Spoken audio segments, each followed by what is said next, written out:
오늘 읽은 본문은 지난주일에도 읽었던 말씀인데 4절에 때가 참에라는 말씀이 나옵니다. 이 때는 헬라어 성경으로 크로노스라고 하는 것이고 우리말로 참에라고 번역된 것은 헬라어 단어 두 개가 연결된 것입니다.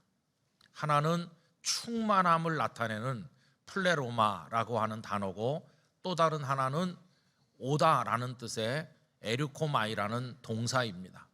그래서 이 크로노스가 충만하게 되어서 우리 앞에 왔다, 그런 뜻이죠. 조금 더 정리해가지고 말씀드리면 어떤 때가 오기를 간절히 기다렸는데 그 때가 꽉 찬 모습으로 우리 앞에 도착했다, 그런 뜻이 바로 이 때가 참에 속에 들어 있습니다.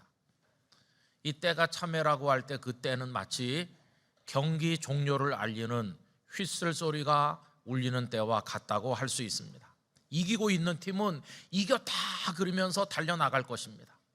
그런데 한 골, 두 골 차이로 지고 있던 팀은 입에 단내가 나도록 이 경기를 뒤집어서 역전해 보려고 있는 힘을 다해 달리다가 그 종료 휘슬 소리를 들으면 맥이 탁 풀리면서 그 자리에 주저앉아 울게 되는 것이죠.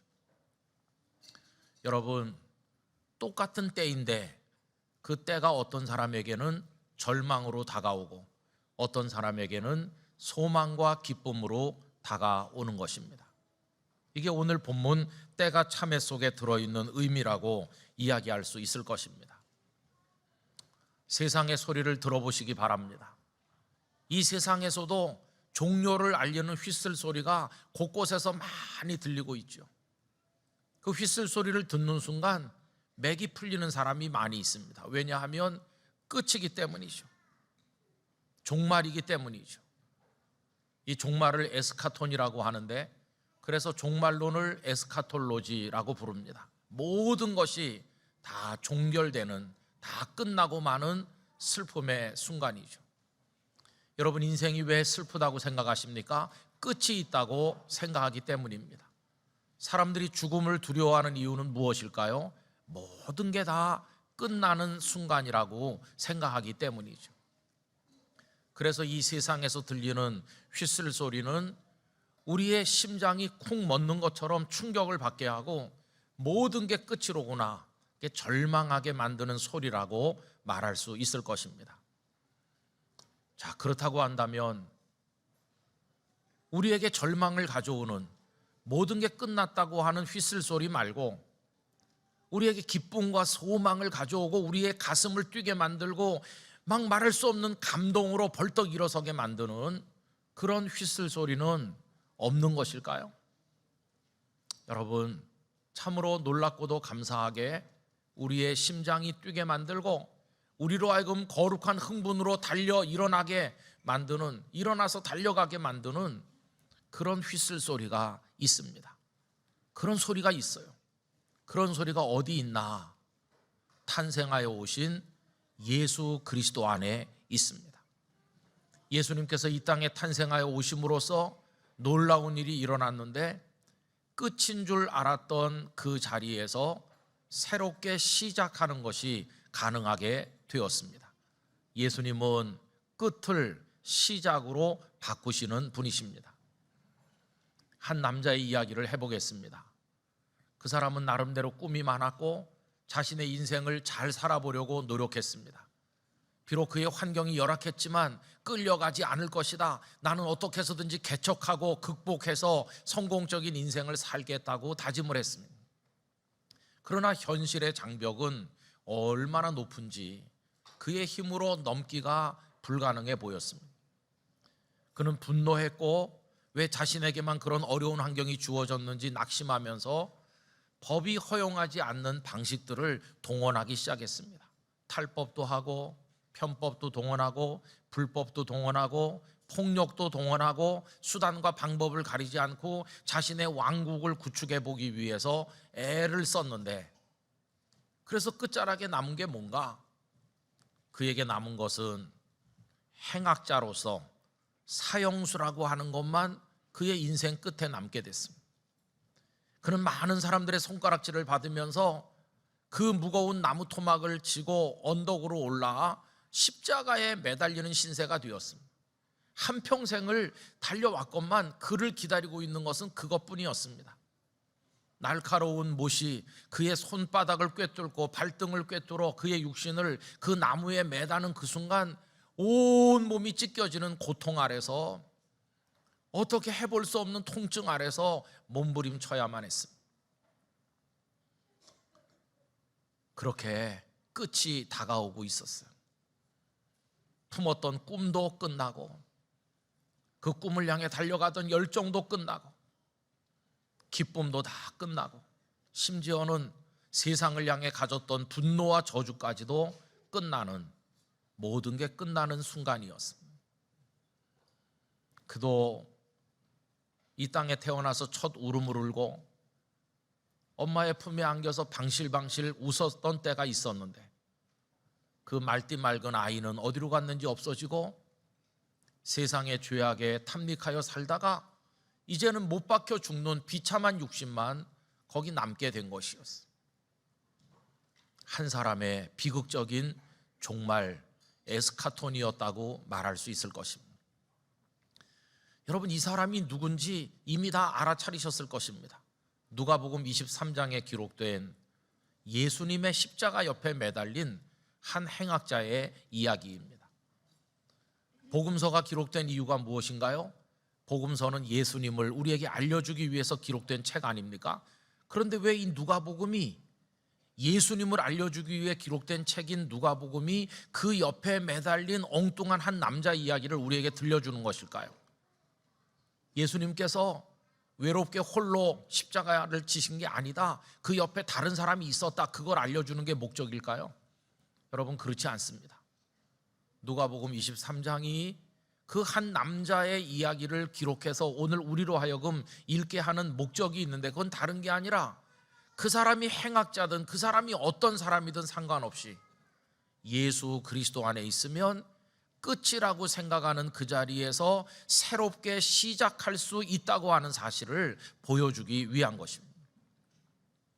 어떤 일이 벌어졌나요? 그는 자신이 꺼져가는 촛불과 같다고 생각했습니다. 이렇게 끝나는 것인가? 이런 게 내 인생의 마지막인가? 그때 그의 눈이 열렸습니다. 자기 옆에 매달려 있는 예수라 불리는 그분을 바라보게 되었습니다. 그분은 자신과 같이 십자가에 매달렸지만 하시는 말씀 한마디 한마디가 자신과 달랐습니다.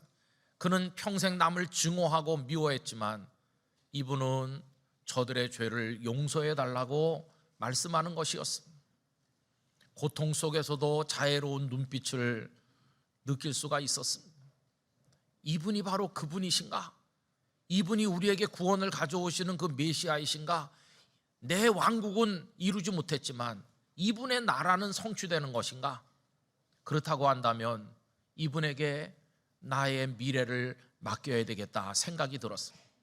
그분 안에 있으면 끝이 새로운 시작으로 이어질 것만 같은 강렬한 느낌을 받았기 때문이었습니다. 그는 그분께 자신의 마지막 소원을 말씀드렸습니다. 누가복음 23장 42절, 이르되 예수여 당신의 나라에 임하실 때에 나를 기억하소서 하니. 예수 선생님, 이렇게 마지막 순간에야 당신을 뵙게 됩니다. 나는 이렇게 끝나가고 있습니다. 그러나 당신 안에 새롭게 이어나가는 생명이 있습니까? 당신 안에 그 나라가 있습니까? 그렇다고 한다면 나 같은 죄인도 그 나라에 받아주실 수 있습니까? 저는 성경에 기록된 위대한 기도가 많이 있지만은 이 행악자의 마지막 한마디 기도는 가장 위대한 기도들 중 하나라고 생각합니다. 왜 그러냐 하면 모든 것이 끝나는 그 끝 지점에 서서 시작을 위해서 드리는 기도였기 때문입니다. 끝에 서서 시작을 갈망하는 기도, 이 기도가 얼마나 놀랍습니까? 그의 기도를 들으신 예수님께서 참으로 자애로운 사랑으로 그에게 응답하여 말씀하셨습니다. 예수께서 이르시되 내가 진실로 네게 이르노니 오늘 내가 나와 함께 낙원에 있으리라 하시니라. 여러분, 끝인 줄 알았더니 낙원이라고 하는 예수님과 함께하는 전혀 새로운 세계, 전혀 새로운 삶이 그에게 열리게 된 것입니다. 예수 그리스도 안에서 끝이 새로운 시작으로 바뀌는 엄청난 이야기를 성경은 우리에게 보여주고 있는 것입니다. 우리 영락의 성도 여러분, 끝을 시작으로 바꾸시는 주님의 은혜를 경험하게 되시기를 원합니다. 예수님께서 이 땅에 탄생하여 오신 목적이 바로 거기에 있는 것입니다. 옛날 그리스 철학자들은 이 세상이 무엇으로부터 출발했는가에 관심이 많았습니다. 종말을 에스카톤이라고 한다고 그랬죠. 그러면 시작은 무엇이라고 말할까요? 시작은 아르케라고 합니다. 이 아르케는 온 우주 만물의 첫 출발점, 온 우주 만물이 시작되게 만드는 어떤 동인, 그거를 아르케라고 말합니다. 그리스 철학자들은 이 세상의 아르케가 무엇일까? 탈레스 같은 사람은 물이라고 말했고, 아나시메네스 같은 사람은 공기로부터 출발되었다고 얘기했습니다. 그런가 하면 우리가 학창시절에 배운 피타고라스의 정리로 유명한 그 피타고라스는 이 세상의 출발점이 숫자라고 이야기하였습니다. 그러나 여러분, 그 모든 이야기들은 다 틀린 것입니다. 이 삼라만상과 그 속에 살고 있는 한 사람 한 사람, 그리고 우리의 생명, 이 모든 것의 시작은 오직 한 분, 우리 주님인 줄로 믿습니다. 주님으로부터 삼라만상이 나오고 주님으로부터 생명이 시작이 되었고, 주님은 시작하게 하시는 분이시고, 그래서 성경에서 당신을 선언하시기를 나는 알파다, 나는 처음이다, 나는 시작이다. 우리 주님은 그렇게 말씀하시는 것입니다. 그리고 그 주님께서는 시작하게 하시는 분으로서 오늘 우리에게 탄생하여 오셔서 다 끝났어 이렇게 절망하는 인생들을 향해 말씀하십니다. 네가 끝이라고 생각하는 바로 그 자리에서 네가 다시 시작할 수 있도록 내가 너에게 왔다, 이렇게 말씀하시는 주님이십니다. 여러분, 예수님의 비유를 기억하시는 줄로 압니다. 어떤 사람이 무화과 나무를 심게 됐는데, 무화과 나무는 길거리에 남는 땅에 아무데나 심는 게 무화과 나무입니다. 그런데 이 주인은 무슨 생각을 했는지 무화과 나무를 포도나무만 심는 값진 포도원 안에다가 심어 주었습니다. 그는 무화과 나무로부터 많은 결실을 기대했을 것입니다. 그러나 1년이 가고 2년이 가고 3년이 가도록 이 무화과 나무는 가장 좋은 땅에 심겨졌음에도 열매를 주인에게 드리지 못했습니다. 주인이 말합니다. 포도원 지기를 향해서 당장 찍어서 버리라. 그리고 그 자리에 포도나무를 심으라. 그때 포도원 지기가 주인에게 간청하지요. 한 해만 그대로 두십시오. 그러면 내가 깊이 파고 물을 주고 거름을 주어서 반드시 결실을 맺을 수 있도록 해보겠습니다. 여러분, 예수님께서 이 비유를 말씀하신 이유는 뭘까요? 그래서 없애버려야 될 그 끝이라고 생각하는 바로 그 시간, 한 해를 더 두어서 다시 한번 해보도록 하는 그 말씀을 주시는 이유가 뭐겠습니까? 거기 무화과 나무는 바로 우리들이고, 한 해 더 두자고 얘기하는 포도원 지기는 우리 주님이라고 이야기할 수 있을 것입니다. 여러분, 끝이라고 생각하는 그 자리에서 주님은 다시 시작하게 하신다, 이 사실을 우리 모두가 기억하기를 간절히 원합니다. 지난 주일 이 말씀을 읽을 때 이런 내용을 말씀드렸죠. 우리는 하나님의 자녀, 하나님의 상속자임에도 불구하고 세상의 초등학문 아래 그것을 후견인처럼 삼아 그 아래서 살면서 마치 종 같은 삶, 자유가 없는 삶을 살았다고 얘기했죠. 그게 우리의 지난 세월의 삶이었다면 예수님께서는 이제 그 고통은 끝났으니, 종의 삶은 끝났으니 이제는 하나님의 아들과 딸의 삶을 살라고 우리에게 말씀하여 주시는 것입니다. 종의 삶이 끝나는 그 자리에서 하나님의 자녀의 삶이 새롭게 시작되는 것입니다. 오늘 본문 7절을 보십시오.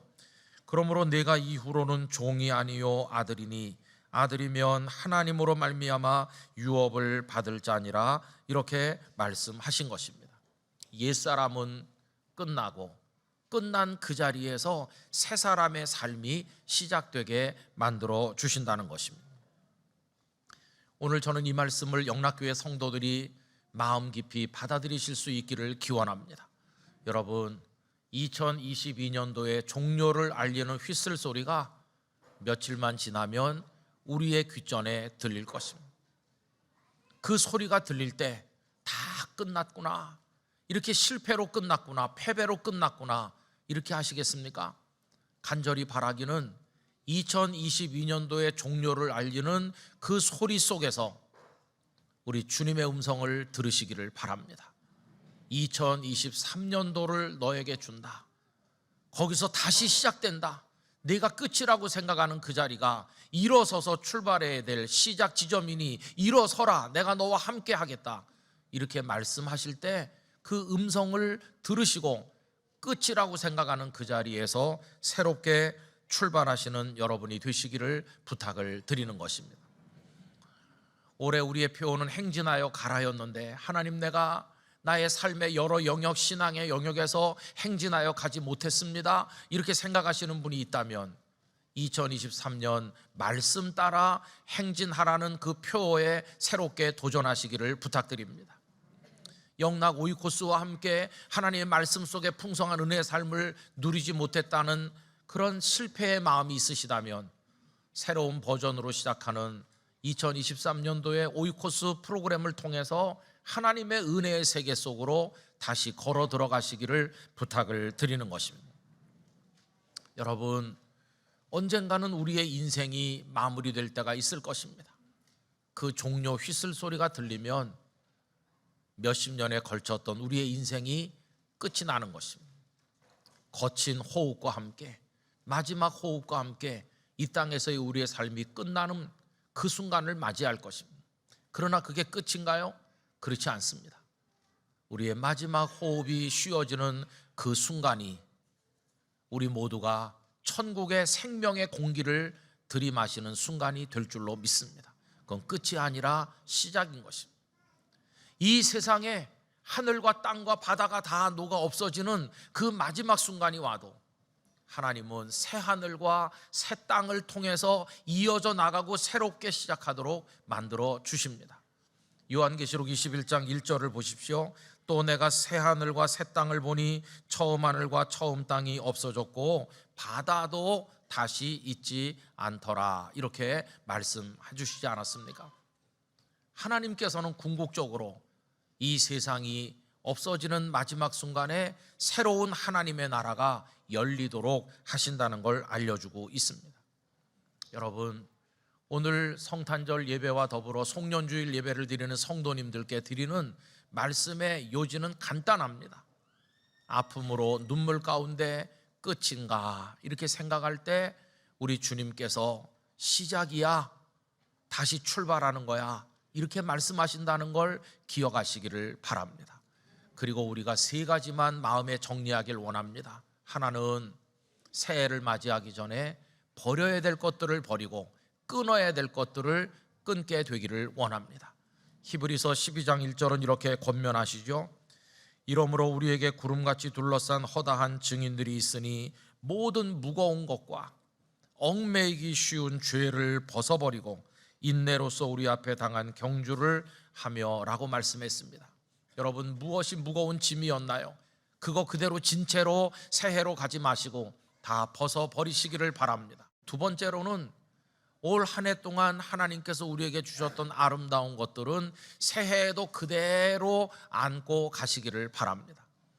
우리 축구 국가대표 선수들이 출전을 해서 경기를 할 때 언제나 이기는 건 아닙니다. 어떤 때는 대패할 때도 있습니다. 그럼 우리가 마음이 아프죠. 그러나 달라지지 않는 사실, 비록 지고 있다고 해서 그들이 국가대표 선수의 신분이 사라지는 것입니까? 아닙니다.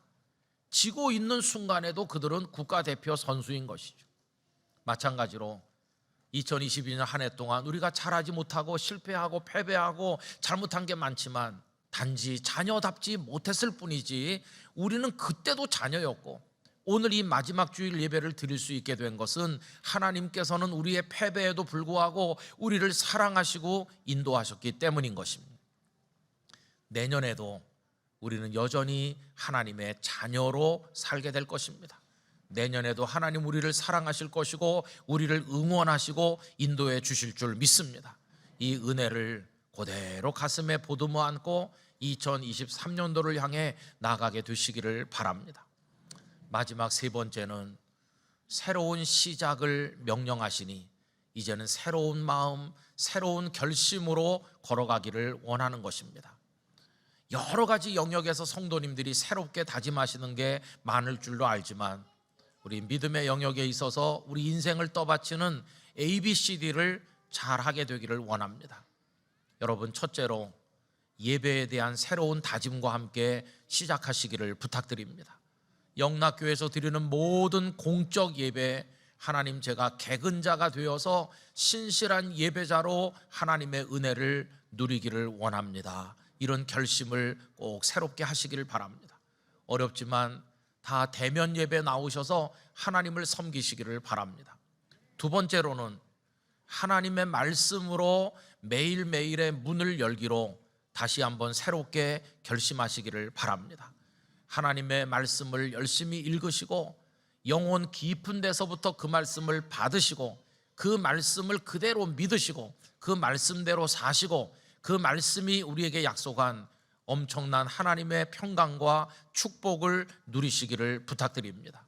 세 번째로는 그동안에도 기도하셨지만 내가 새로운 다짐으로 나의 진액을 쏟는 기도로 하나님 앞에 살겠노라, 기도자의 다짐을 새롭게 하시기를 바랍니다. 내년 1월 달에 본당을 다 개방하고 언제든지 오셔서 기도하고 새벽 제단을 본당에서 쌓고 1월 한 달을 기도드림의 달로 하나님 앞에 드리기를 원합니다. 여기서 많은 성도들의 눈물의 기도가 하나님 앞에 올려질 때 그 소리 속에, 기도의 음성 속에 여러분 한 분 한 분의 기도가 반드시 섞여 있기를 간절히 원합니다. 내년에는 기도보다 앞서는 일은 절대로 없기를 원합니다. 하나님, 제가 진지한 믿음으로 하나님 앞에 기도하겠습니다. 새로운 다짐을 하시고 출발하시기를 부탁드립니다. 그리고 마지막 한 가지, 더 많이, 더 깊게, 더 진실하게 사랑하고자 하는 다짐을 새롭게 하시기를 부탁드립니다. 어제 새벽 기도에 나왔다가 요한이서 말씀에서 은혜를 받았습니다. 요한이서는 한 장만 있는 성경이죠. 거기 5절에 부녀여 내가 이제 네게 구하노니 서로 사랑하자. 이는 새 계명같이 네게 쓰는 것이 아니요 처음부터 우리가 가진 것이라. 여러분, 사랑, 이거는 처음부터 있는 겁니다. 언제부터요? 세상이 창조될 때부터 사랑이 존재하였습니다. 하나님은 사랑으로 우리를 지으셨습니다. 하나님 우리를 지으실 때 사랑할 때만이 행복을 느낄 수 있는 존재로 우리를 만드셨습니다. 그래서 다른 조건이 아무리 구비하다 할지라도 사랑받지 못하고 사랑하지 않으면 절대로 행복할 수 없는 존재가 바로 우리들인 것입니다. 그러므로 새해에는 진지한 모습으로 사랑해야지 하는 다짐으로 시작하시기를 바랍니다. 가까운 데 계신 분들부터 사랑하시고, 궁극적으로는 지구촌 반대편에 있는 우리가 이름도 성도 모르는 이들까지 포함해서 참된 사랑으로 2023년도를 향해 걸어가시기를 부탁드리는 것입니다. 여러분, 이제 말씀을 마무리해야 되는데, 예수님 왜 이 땅에 탄생하여 오셨나? 끝이라고 하는 것 때문에 절망하고 슬퍼하는 우리들에게 새로운 시작을 주시기 위해서 오신 줄로 믿습니다. 그 주님을 마음에 모시고 모든 영역에서 새롭게 시작하시는 성도들이 되시기를 간절히 기원합니다. 한 해 마무리를 하나님 앞에 잘 하시고 감사의 기도를 하나님 앞에 정리하여 올려드리시고, 그리고 새로운 소망 가운데 새롭게 출발선에 선 모습으로 하나님의 집에서 만나게 되기를 원합니다. 여러분의 눈물을 닦아주시고 여러분의 미래 위에 하나님의 은혜와 평강의 손길이 함께 하시기를 간절히 축원합니다. 기도하겠습니다. 거룩하신 아버지 하나님, 종려 휘슬 소리에 무너지듯 주저앉아 통곡할 수밖에 없는 게 저희들의 실패한 과거의 인생인데, 다 끝이야 라고 생각하는 저희들에게 탄생하신 주님께서는 아니라고 이제 새로운 시작이라고 말씀해 주시니 감사합니다.